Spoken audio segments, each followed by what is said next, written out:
state, once they receive a revised application for the permit, that they'll issue the permit. I didn't mean to say that. That brings me to liaison activity. I've been talking, I was going to attend a shoreland workshop down in Wyndham. I had scheduling conflicts, I couldn't go. So I was talking to the shoreland people, Jason from the state, and I was talking to Mike Garapi, our part-time planner. I was talking to Linda from Acton Wakefield Watershed. And somewhere in this discussion, it came up as, why don't we have a workshop in Wakefield instead of driving all the way to Wyndham? They've had them in Portsmouth. I went to the Governor's Council that is reviewing changes to the shoreline regulations up in Plymouth back in December. So we gelled the idea of why not have a shorelands workshop, educational workshop in the Opera House in Wakefield. We have 11 lakes. We have all these adjacent towns that could easily come to our meeting. So I have suggested that Acton Wakefield Watershed, Wakefield Conservation Commission could be the co-hosts of a meeting. Invite the state and all the interested parties in the Opera House. And my concept was to orient it like subjects. We get all these lakefront owners, we get construction guys like yourself, Nate, Peter. We get them all in the room, we have all these experts up front, and we let people who own shorefront property ask questions. And I was thinking of a topic by topic way. The guy says, look, the water's coming off my roof, I got a problem. Linda's got slides of their conservation corps doing infiltration. And we say, this is how you solve it. And then we go to the state and say, do you need a permit? And, you know, we do like a round tables, and then we go to the next type of project. I got a path, and it's eroding into the lake. I need steps. What do I do? Do I need a permit? What's the best practices? And you would be there as a professional retaining wall builder, because you're hands-on, and you've done 100 of these applications. Professional? Yeah, I don't get paid.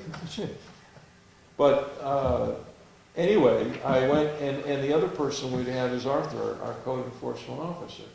And I talked to him, he was jumping up and down with enthusiasm. He turned on his computer and started downloading pictures of projects near lakes, roads, excavations, walls, things like that. This is the way to do it, this is not how to do it. They'd all be anonymous. We wouldn't tell them it was your job. Oh, God. Okay?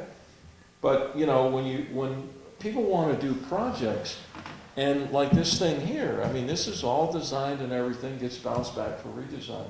People want to know, how do you do this? Do you need to hire a survey company? Can you make a sketch and mail it in? Can I go to Concord and get help? What's the rules about this? Is this legal? Is that beach legal? Or how does it have to be legal? So we could have, you know, the professionals like the surveyors that do the permitting and the designing. We could have the hands-on guys. We could have the code enforcement guy. We could have the state guy. We could have Linda with the Conservation Corps projects. We could have slides showing these things. The date we've picked is June 23rd, 9 o'clock. You gonna be there? I'm gonna push it now. Sounds like my ex-wife's birthday. No bailing out. No, anyway. Just remind me. We're, June this 23rd? is June 23rd, What's that, Saturday? Saturday. Oh, God. But this is at the gel stage. We're looking for input. 10 o'clock. Have time for coffee in the morning. You can come late. Yeah, if we do it earlier, then I can get to work afterwards.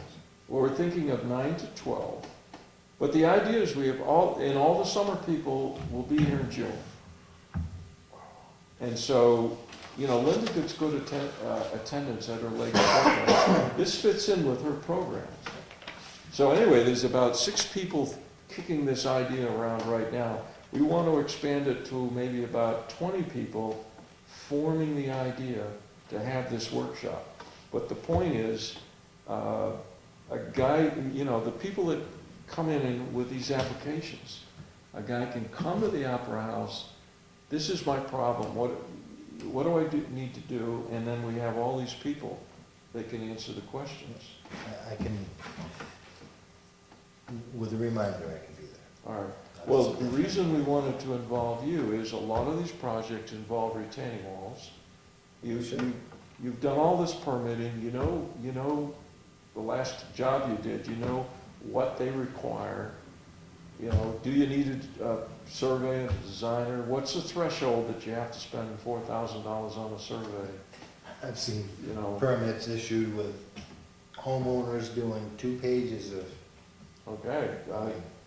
Well, I don't mind hiring professionals when you need them, but if I want to do a little job, I kind of balk at the idea of spending thousands of dollars just on the paperwork, you know? I'd rather spend it with a guy doing the work than drawings if you don't have to, you know?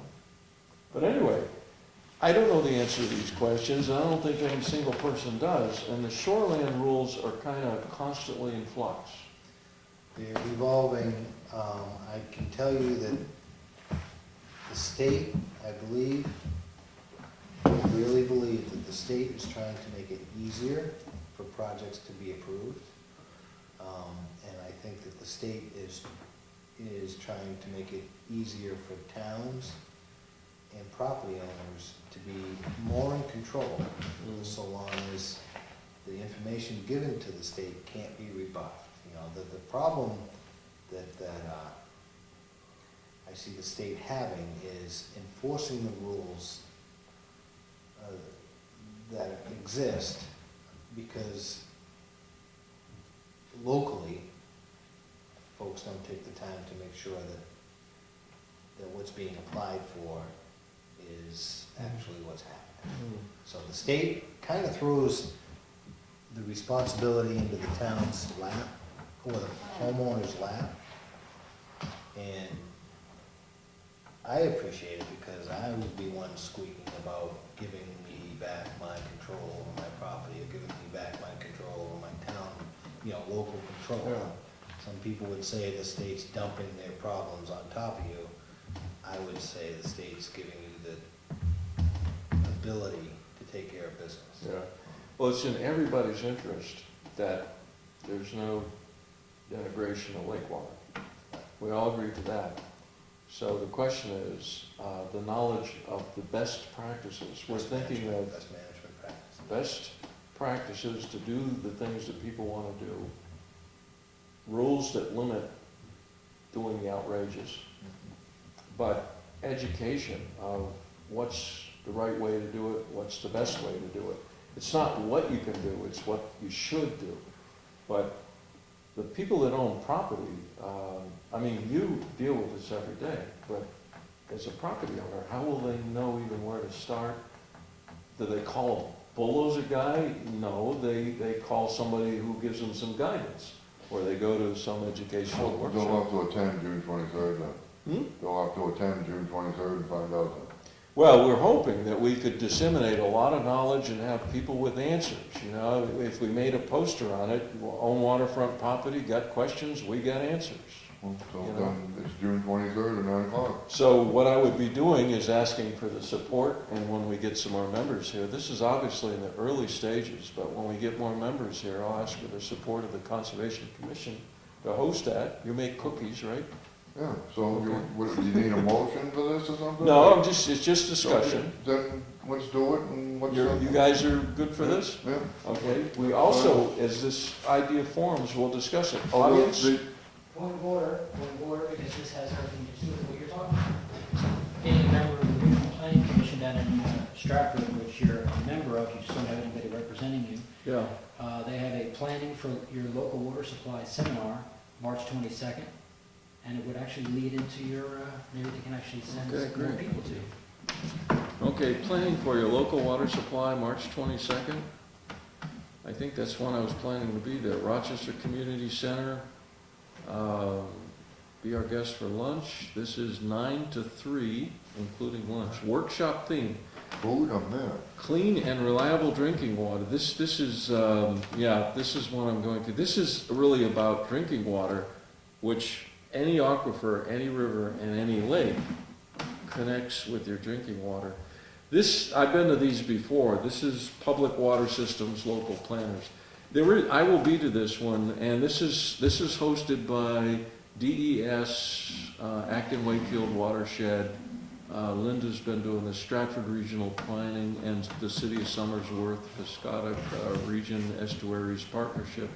What time is that? This is really related to water as it relates to drinking, and you know, a lot of towns take their water right from rivers. This is 9 o'clock, Rochester Community Center, March 22nd. And yeah, I got the notice. We got the notice of this a little while ago. This is a good thing to go to. I didn't see that yet.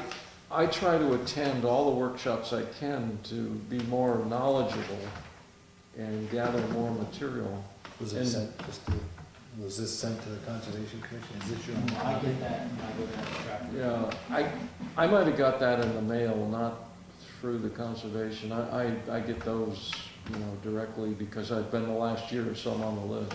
Yeah, that's a good one, and I will be there. Are you gonna decide to have a representative from Wakefield permanently on the board?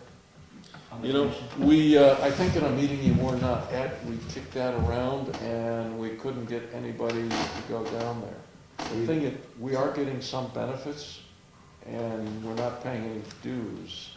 You don't have to pay dues to be a member, but you should. I think you would have one vote. Brookfield doesn't pay dues, so we still have one vote. If we paid dues, you'd have two votes. Since Yeah. your population, you may actually have three. I'm And not sure. you can still go and attend the meetings. Absolutely. And you can have one vote. I think Steve and I were talking about going down on one. Yeah, that's the way it was left, but Actually, I was kind of relying on a particular individual to inform me, but the particular individual has apparently dropped the ball. So I haven't been aware of any ongoing meetings. would you, do you have our email contact? You have mine, because you may, if you could put a reminder, I can bounce it to conservation members. And I think it's gonna be on an as-available basis. If we say there's a meeting on this particular time and day, one guy may not be available, but someone else might be.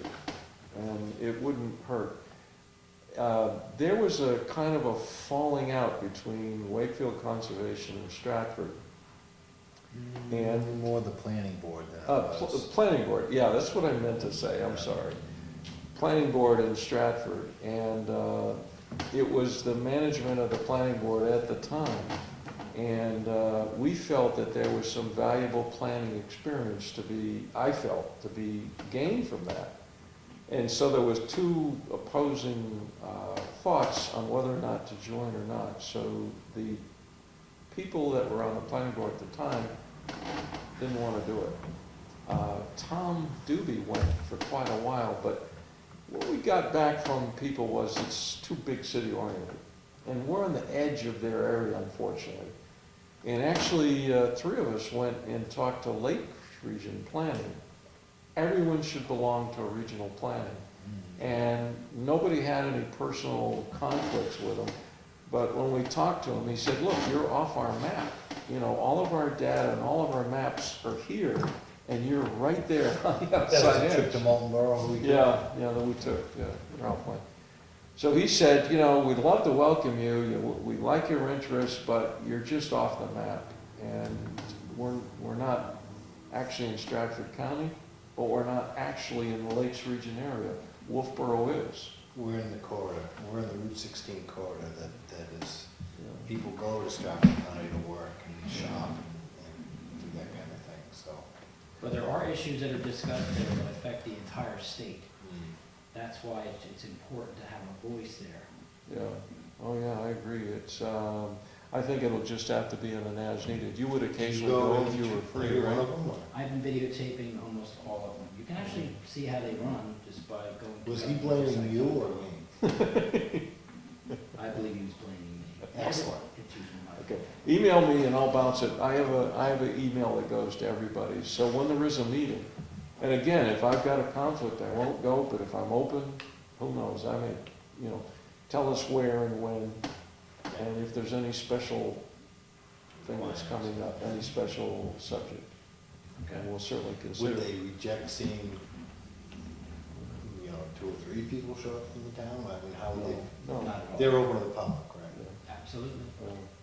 So, yeah, because this is a little different. It's related to planning, but it's not the planning board. If they choose not to go, it doesn't mean we can't. But they're the ones that would choose to join. I don't think we The selectmen would choose to. Yeah. Well, I don't think we don't want to join, Yeah. but we can still attend. Mike has a relationship with them, and Mike can actually get information and maps and data and bring it to us on a disc.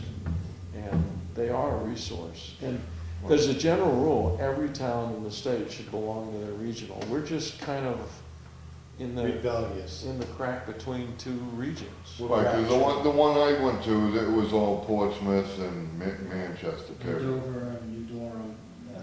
More big city, well, we regard Dover as a big city, but I guess if you're from New York, you wouldn't think Dover Durham was a or New big city. Durham? It seems like New Durham would be over. Maybe Durham. Because UNH is Durham. That's, okay, yes.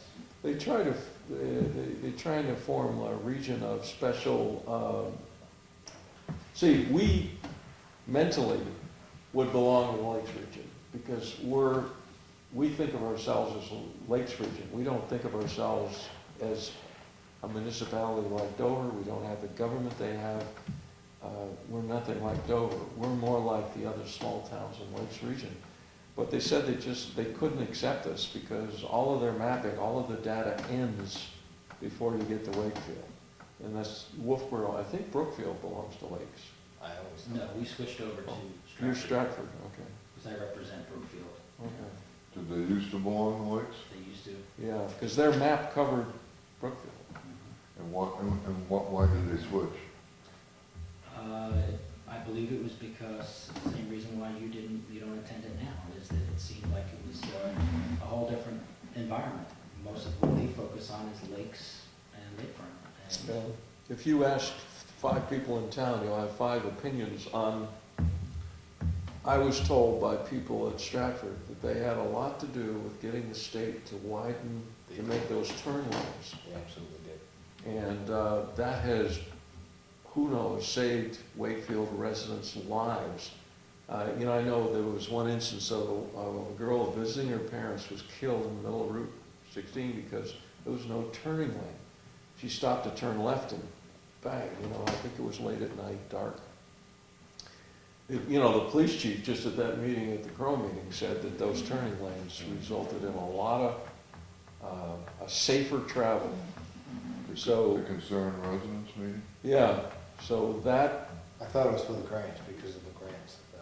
that too, So but we work with the Federal Highway Administration to. yeah. Supposedly Stratford put a focus on the corridor, and a lot of work was done, and it's absolutely life-saving work. So, as far as I'm concerned, they do good things, and maybe they are centered a little over there, but unfortunately, we're just right in between the 2 zones. We're not Dover, and I thought we were the foothills to the White Mountains, not the. I think we're Lakes region. The state has divisions, and we are in the Lakes region division of the state official. They have maps, and we're in the Lakes region. But they put Sunapee as a different area for some reason. Okay, what else have we got today to Nothing else, do? eh? Did you want- Correspondence? Ed, did you want that back? Oh, that's. Yeah, I actually have that Nice. flyer. Can I see that other piece to that, to this? No. What other piece? It's right there and. Oh, this is what I was reading, yeah. The part I read was when they said no longer permits. And I'm thinking like, did that change last week or? No, if you have an existing perch beach, they'll allow you to rebuild it. They don't, the order that they will permit is, vegetation first on your shorelines. They want the coconut coir logs, they want shrubs, willows and dogwood, stuff like that, planted blueberries. That's what they will permit quicker than anything. And then the next thing they will permit is a riprap type wall. And then then they will allow you to armor the shoreline, especially if something's already existing. But to armor the shoreline, without the proper technique, they wouldn't generally permit something that isn't already, wouldn't permit a rebuild. They want the water to be able to come into the project, the energy to disperse in that project, as opposed to hitting a square or a flat, whether it's concrete or rock and mortar or, those big blocks and stuff. What happens then, the energy hits the lake bed and scours the lake bed. So they're trying to make sure that everything disperses the energy before it scours the lake bed. So, most people would consider the most attractive kind of wall is the dry laid up stones. That's not their favorite kind of wall, because it's too perpendicular. It's too solid and too flat. Too reflective. It reflects the energy back. It doesn't absorb the energy. The riprap will allow the top of your water to start losing its Because it's at an energy. angle, okay. That's kind of like exactly what this workshop is supposed to address, because, I'm Mr. Shorefront owner, I come in, I say, look, I got these concrete blocks, I got railroad ties. We actually did a survey at Great East Lake, and we saw a lot of different treatments of the water edge.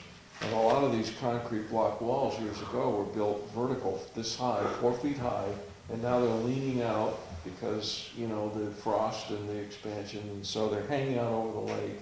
And they got lawn up here. The real reason for that is it's standing vertical, scouring the lake bed. So as the cavity is large, Yeah. gets bigger and bigger every wave, Yeah. that cavity is allowing the project to fall into the lake. So I'm Mr. Homeowner, and I've got one of these things, and it's obviously failing. I see the workshop as we go through a series of scenarios, and we finally get to retaining walls. And he says, this is what I've got, what do I do?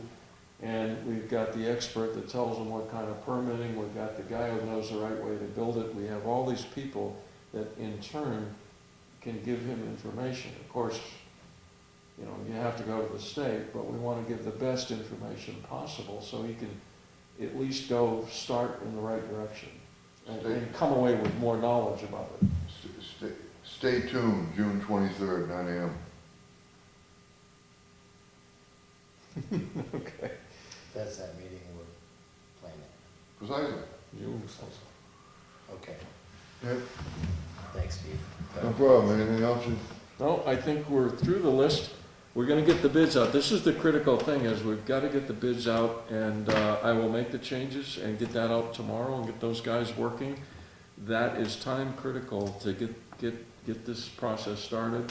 Our next meeting, we should be looking at, not this many envelopes, I would imagine, but we'll be looking at some sealed envelopes, and we can open them and start to evaluate them, and we need to do our best to get the best for the town.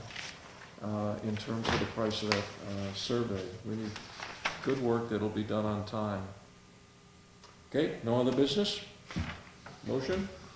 I'll make a motion. What? What were you gonna say? What I was gonna say is I'll second that. Oh, one more thing before we approve that motion is, I did get this memo, I wanted, the positions, it seems that Peter and Tom Tom was put in to replace somebody for a 1-year term. He's up. Okay, there are 2 3-year terms up for grabs here. And one is the chair, Peter's sitting in, and the other is Tom's. Teresa, her term is up for alternate, and then there's alternate 3, alternate 4, alternate 5. So none of us have a term that's expiring. They are, of course, advertising all these positions, Parks, Heritage, Zoning Board. And so the only 2 that need to re-enlist are the 2 that are not here tonight for good reasons. So they need to get a letter. They're accepting no appointments until after the election, and there's a form right here that's the standard thing, a nomination form. So if somebody sends us a letter of interest, and if those 2 want to stay on the board, they should. we nominate him after the election, we get that through in 2 or 3 weeks. Do you think, Pete would concede that as selectman, he could be the selectman's representative to the Conservation Board, maybe open up another seat for another member of the town? I could see that as a good idea, and the thing is, we need someone to fill it. It would be a good idea, but without a person to fill it, I wish we'd get some interest. Well, Yeah, if we had someone start coming along, then that would definitely be a good idea, but right now, we have one alternate, and Tom's seat is expiring, and so is Peter's. So, okay, with that footnote, I'll make a motion to adjourn. That would be a second motion. and So you there's seconded already- it, and There's already a it's, motion and a second on the floor. Do you want to make a second motion so, to the motion? no, it's I not, think we should go into non-public. I think you should just vote on the motion. I and think second we, it on the all in table. favor? Aye, we're adjourned.